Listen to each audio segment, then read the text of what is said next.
ಕುರುಬಲಿ ಹೈನಿನ್ ಸತ್ತ ಮಿಫದ ಬಲಿತಕ ಕಿ ಮ್ಯಾಗಣು ಗೊತ್ತಿಗ ತಿಮಾಗೆ ಜಾತಿ ದಿರಿಯುಳ್ಮುಗೆ ಆದಕಾದತಕ ವಶಾಗೆ ಮಾಮಾ ಹೌಲಾ ಸೀದಾ ಗುಳುಂ ಹುರಿ ಬಲಿತ ಮಿಗುತುಂ ಕೇಂ ಬೊಯ್ಮುಗೆ ನುರಂಗಳು ಆದತಕ ಹೆಲಿಫೆಲಿವೆಗಳು ಮದೂಮಾ ದುಂಫತ್ ಕೆ ಇಸ್ತಿಮಾಲ್ ಕುರುಂ ಅದಿ ರಾಬುಯಂ ಫದ ಆದಕಾದತಂ ಹಿಮೆನೆ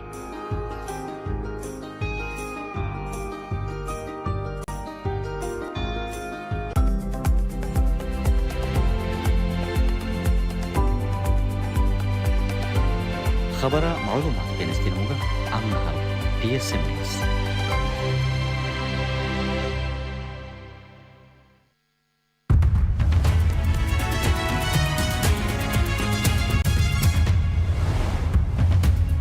Making headlines. The president made history on World Press Freedom Day, holding a 15-hour press conference. The president congratulates Australian Prime Minister on re-election. Military expansion linked to security and investor confidence, says the president.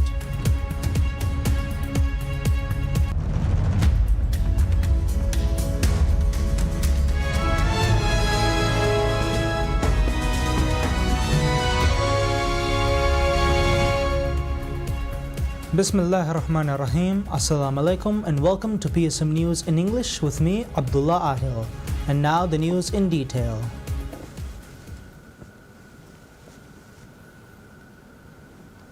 President Dr. Mohammad Muiz made history on World Press Freedom Day, holding a 15-hour press conference widely believed to be the longest conducted by a world leader. The session, which began at 10 a.m. on Saturday and concluded at 1 a.m. on Sunday, reinforced his administration's emphasis on transparency and media engagement. Setting the tone early, President Muiz assured journalists that he would answer every question posed to him. He continued uninterrupted, addressing inquiries from both reporters and the general public, whose questions were relayed through media representatives. The president paused only briefly for prayer times, reinforcing his commitment to ensuring open dialogue. His press conference came as the Maldives gained ground on the World Press Freedom Index compiled by Reporters Without Borders. The country advanced to 104th place, up from 106th the previous year, an improvement government officials attributed to the government's broader push for media freedom and access to information. A commitment to strengthening journalism has been reflected in recent policy initiatives. Among them, the government has launched plans for a media village designed to bolster media organizations across the country. A formal agreement with a developer has been signed, and $1.81 million has been earmarked in the national budget to support private media outlets. Direct engagement with the press has also been a priority for President Muiz's government. The administration has hosted 141 press conferences and conducted 1,071 interviews to date, fostering accessibility between officials and the public. The AHA Forum has served as an additional platform for direct exchanges between government officials and citizens. Beyond traditional avenues, President Muiz's office has expanded digital outreach through Rayutunna Eku, a podcast where he speaks on government policy. 4 episodes have been released, complementing the Rayitunge Adu portal, where 1,043 citizen submissions have been received, with the president personally responding to 705 of them. His marathon press engagement sets a new precedent, surpassing the 14-hour record held by Ukrainian President Volodymyr Zelensky. The extended session, according to government officials, highlights President Muiz's administration's efforts to prioritize openness and accessibility in governance. President Dr. Mohammad Muiz has congratulated Australian Prime Minister Anthony Albanese on his re-election to a second consecutive term, a victory that reinforces his leadership and political vision. Albanese, leader of the Labour Party, is the first individual in 2 decades to secure back-to-back terms as Australia's head of government, where each tenure lasts 3 years. Albanese's electoral success was recognized by President Muiz in a statement shared on social media. He described the outcome as a testament to Albanese's leadership and trust placed in him by the Australian electorate. He said, quote, "The strong mandate reflects the trust Australians place in your leadership," unquote. President Muiz also reflected on the broader significance of the election, expressing optimism about the Maldives-Australia relations. He underscored his commitment to fostering stronger bilateral cooperation. He added, quote, "I look forward to working together with you to strengthen the Maldives-Australia partnership," unquote.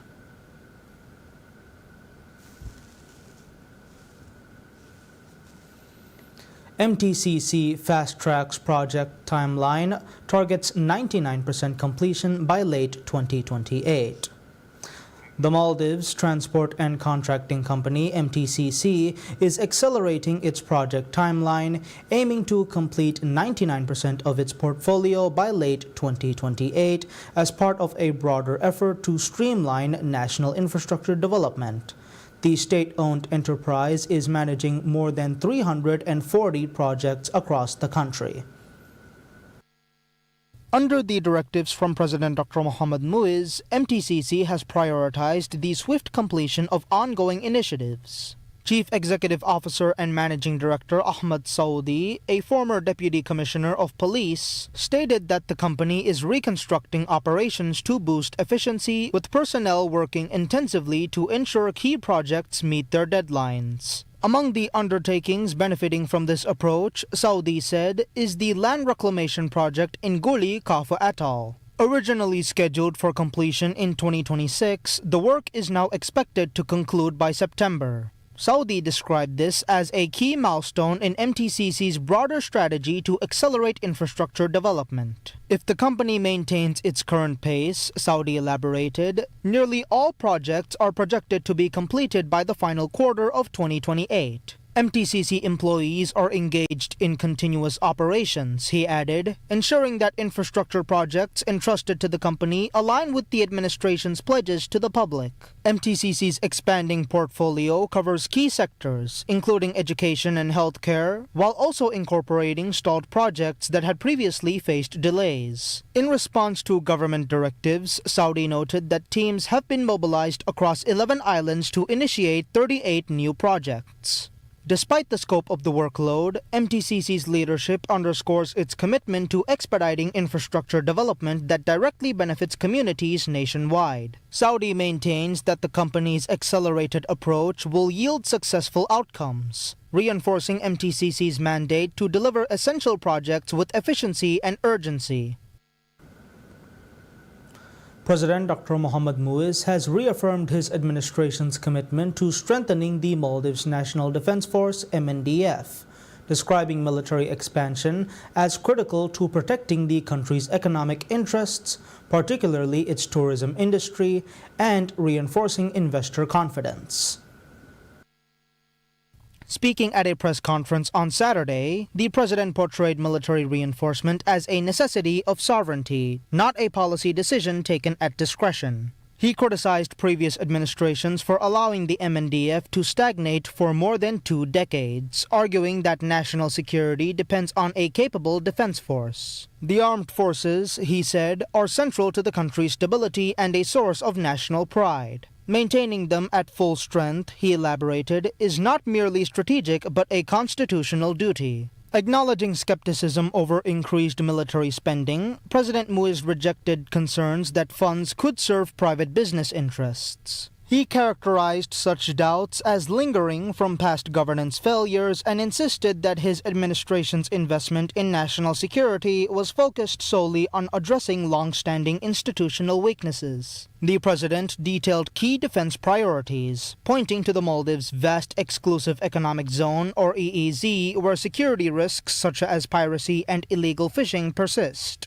He stressed the importance of strengthening maritime surveillance to counter these threats and assist in locating missing vessels, describing these measures as critical to safeguarding national waters. Aerial capabilities have been bolstered through the establishment of an air corps equipped with advanced drones. He described this development as a pivotal step, allowing authorities to conduct rapid surveillance over the nation's dispersed islands and monitor its extensive marine territory. On land, the administration is expanding military resources through the acquisition of modern vehicles and equipment. At sea, a specialized boat unit is being formed, adding to the government's continued investment in maritime defense assets. Fire and emergency response capabilities are also being assessed, with the president highlighting the importance of funding the fire and rescue service to ensure national preparedness. President Muiz argued that these reforms strengthen national security while demonstrating the Maldives' ability to uphold its own sovereignty.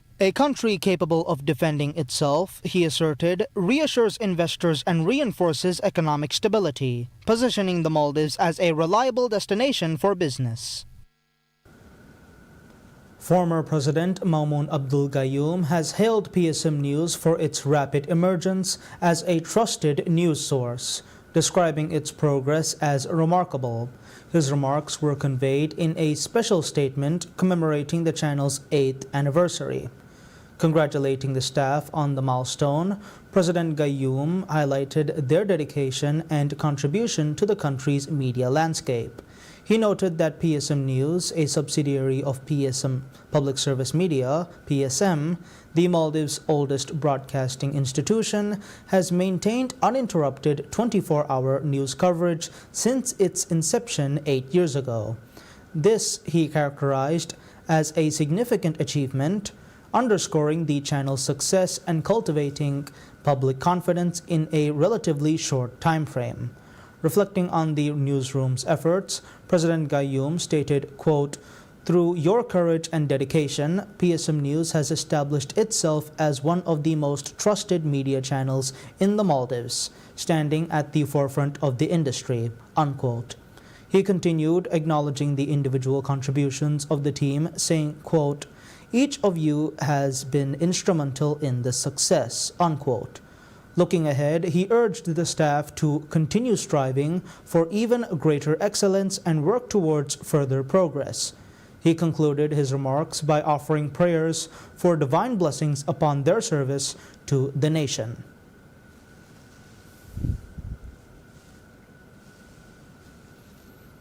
Abbas Ibrahim, recipient of the Order of the Distinguished Rule of Izzuddin, or ODRI, praised President Dr. Mohammad Muiz for his unwavering commitment to transparent governance, lauding his direct engagement with the public.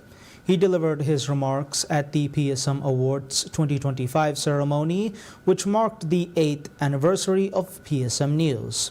Ibrahim underscored the president's dedication to clarity in addressing national affairs, describing it as a cornerstone of responsible leadership. Open dialogue, he noted, strengthens trust between leaders and citizens, ensuring that policies are understood rather than imposed. The importance of accessibility in governance was exemplified in Saturday's unprecedented press conference held on World Press Freedom Day. Ibrahim described the 15-hour session as a milestone for Maldivian politics, noting that President Muiz fielded numerous questions. Endurance and strategic communication, Ibrahim underscored, define President Muiz's leadership style. His patience and clarity set a standard for engagement, Ibrahim elaborated, offering a model for officials seeking to bridge the gap between authority and accountability.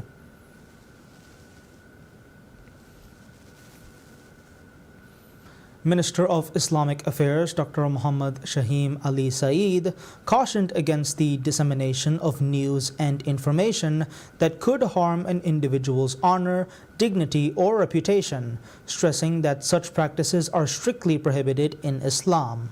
Speaking at the 8th anniversary award ceremony of PSM News, Minister Shahim highlighted the moral imperative of safeguarding human dignity, warning of the lasting damage caused by unverified reports and defamatory statements.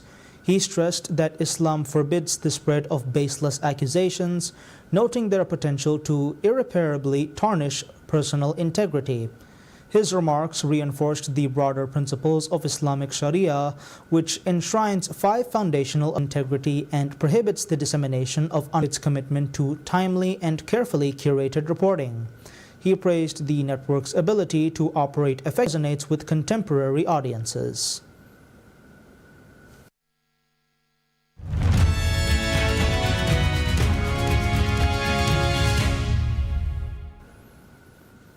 Warren Buffett said he will step down as chief executive of Berkshire Hathaway, BRKAN, at the end of the year and hand over the reins to Vice Chairman Greg Abel. Buffett, 94, said at Berkshire's annual meeting, quote, "I think the time has arrived where Greg should become the chief executive of the company at year-end." He said Abel hadn't been aware of his plans prior to the announcement. Buffett also said he had zero intention of selling any of his Berkshire stock. Buffett's decision to step down caps a remarkable 60-year run where he transformed Berkshire from a failing textile company into an enormous conglomerate with businesses across the U.S. economy. The news was also unexpected, though Buffett said he had told his children about the decision. Indian traders support ban on Pakistani imports amid tensions over tourist killings. India said it has banned the imports of goods originating from or transiting via Pakistan as diplomatic tensions between the two nuclear-armed nations flared in the wake of a deadly attack on tourists in disputed Kashmir region. The traders congratulated Indian Prime Minister Narendra Modi and said they had earlier appealed for a similar action. Suspected militants, whom India describes as terrorists, killed at least 26 tourists in last week's attack on a mountain destination in the Pahalgam area of the Kashmir Valley. The Muslim-majority Himalayan region is claimed by both India and Pakistan and has been the site of multiple wars, insurgency, and diplomatic standoffs. India has accused Pakistan of involvement in the attack, which Islamabad denies.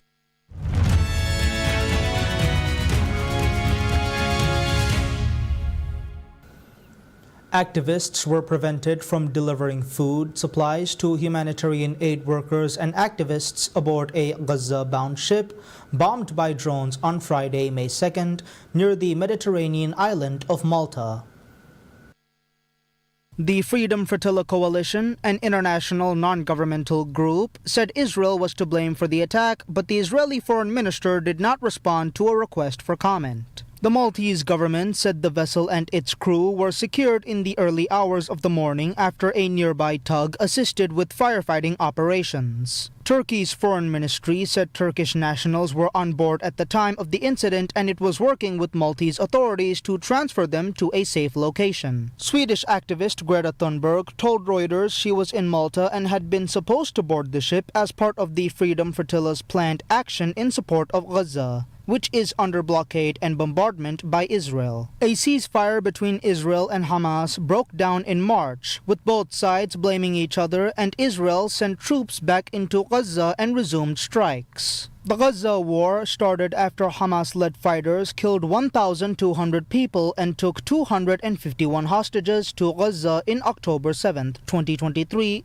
The Gaza war started after Hamas-led fighters killed 1,200 people and took 251 hostages to Gaza in the October 7, 2023 attacks, according to Israeli tallies. Since then, according to Palestinian health authorities, Israel's offensive on the enclave killed more than 52,000 Palestinians. Since March 2nd, Israel has completely cut off all supplies to the 2.3 million residents of the enclave, and food stockpiled during a ceasefire at the start of the year has all but run out, according to the international aid agencies.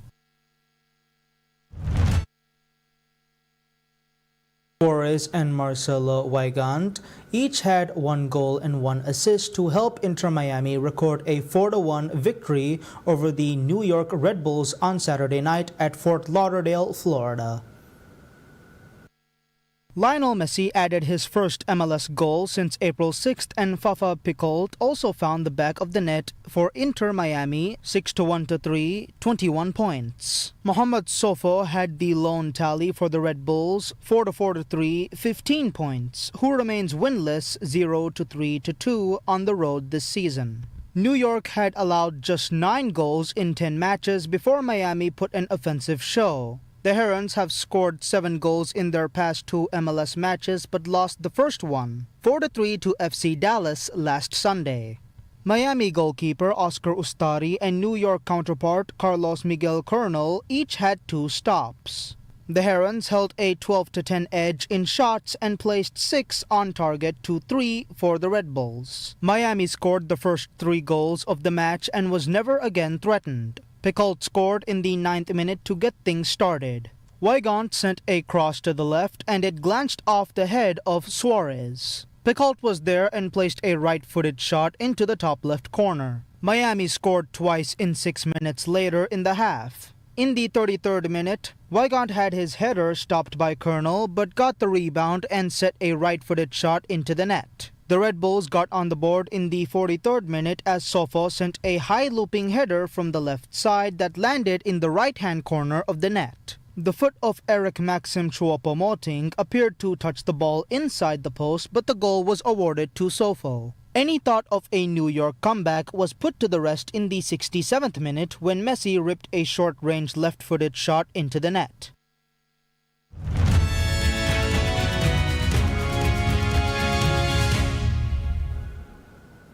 Icons of the 20th and 21st century art history, including Pablo Picasso, Claude Monet, Roy Lichtenstein, and Mark Rothko, are on display at Christie's and Sotheby's auction houses in New York City ahead of the annual spring sales. The May auctions will feature hundreds of paintings and sculptures from Impressionists to modern artists and abstract expressionists. The top lot at Sotheby's is a sculpture that Alberto Giacometti made in his post-war period, 1954 to 1955, of his younger brother Diego, whom he shared a studio. This is perhaps one of his great masterpieces. It is a portrait of his brother Diego, who was his lifelong companion and, dare I say, muse, but someone who he frequently depicted in his work. What's extraordinary about this cast is not only its scale and grandeur, but of the 6 that were made in his lifetime, only one was hand-painted by the artist, and that is this one. Sotheby's expects the sculpture, titled Grande Tete Mins, to sell for more than $70 million. The work is estimated in excess of $70 million, and it is the highest value lot of the season anywhere at auction this May. Christie's on Friday, May 2nd, revealed a highlight of its 21st century sale, Miss January by Marlene Dumas, which carries an estimate of $12 million to $18 million US dollars. The painting, which Dumas completed in 1997, will be the most expensive work of art ever painted by a living female artist to be sold at auction, said Christie's deputy chairman of post-war and contemporary art, Sarah Friedlander. Also up for auction at Christie's is a Pablo Picasso painting estimated at $20 million to $30 million at Claude Monet's Poplars on the Epte, estimated at $30 million to $50 million. The sales come at a time of economic uncertainty, with many economists expecting the global economy to slip into recession this year. But for the art market, that could work as an advantage. I think that there is definitely a flight to quality, and there's nothing of greater quality than a lot of the works we have on view here this season. I think people also see art as a store of value, particularly in times like these, and it's also a distraction. I mean, there's so much beauty and extraordinary works that are coming to market for the first time in decades and decades, and in some cases centuries here, that collectors will see the opportunity. Christie's spring sales kick off on May 12, 2022, and Sotheby's begin on May 13th. That's all the news we have for today. We will be back with any further updates. Until then, I'm Abdullah Ahil from PSM News.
मगुमचे सवाल को नुदुनु एमे फहु तिजहुनी मुळिमुन ग Bende जोळाकन accident तहुगा नुवदी है इसे तमी हम मारवनी बोले लिबियानी एक्सो cycle दुबार हेलमेट वाला